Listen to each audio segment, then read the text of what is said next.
Halo teman-teman, setiap bangun pagi selalu ada aja gebrakannya gitu ya. Nah ini kabel terbaru banyak banget yang DM dan juga komen ngasih tahu tentang KPU. Jadi di mana capres dan cawapres itu nggak boleh dibuka data-data pribadinya gitu ya. Nah sebelum aku merekam video ini, yang pasti aku juga udah konsultasi dulu sama teman-temanku yang memang ahli di bidang hukum, karena aku bukan ahli di bidang hukum.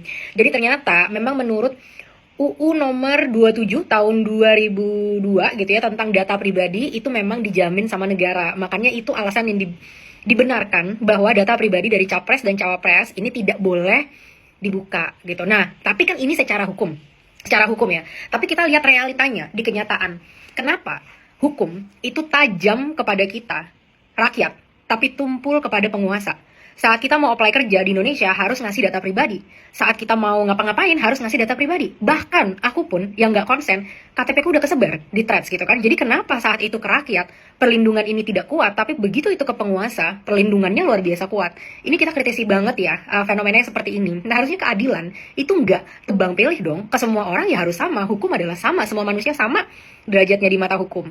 Nah apalagi ngelihat konteks teman-teman, di mana nih ya sampai saat ini, kan aku kan ceritanya dituduh ternak Mulyono gitu ya, sampai saat ini masalah ijazah itu dibahas terus gitu. Padahal aku nggak tahu itu korelasinya apa terhadap kemajuan gitu ke depannya. Tapi ada beberapa teman-teman yang percaya kalau masalah ijazah ini penting banget gitu. Nah harusnya melihat konteks itu, KPU bisa lebih bijak dalam ngelihat bahwa lihat nih, masyarakat itu gampang dipecah belah sama hal-hal kayak gini. Jadi seharusnya gimana caranya kita kasih transparansi sebesar-besarnya biar masyarakat bisa fokus menjalankan fungsinya, bisa berpartisipasi aktif dalam demokrasi, dan tidak ada jadinya malah perpecahan, pecah belah gitu. Karena dari tuntutan 17+8 kita selalu minta adanya transparansi teman-teman. Dari mulai transparansi anggaran, transparansi dari setiap kebijakan nanti di kementerian, di BUMN dan lain sebagainya. Kita mau transparansi dari anggaran-anggaran mereka karena kita udah capek dan muak dengan adanya korupsi gitu. Tapi kok ini bukannya malah menjunjung transparansi, malah menutupi yang udah tahu, itu akhirnya jadi polemik di masyarakat.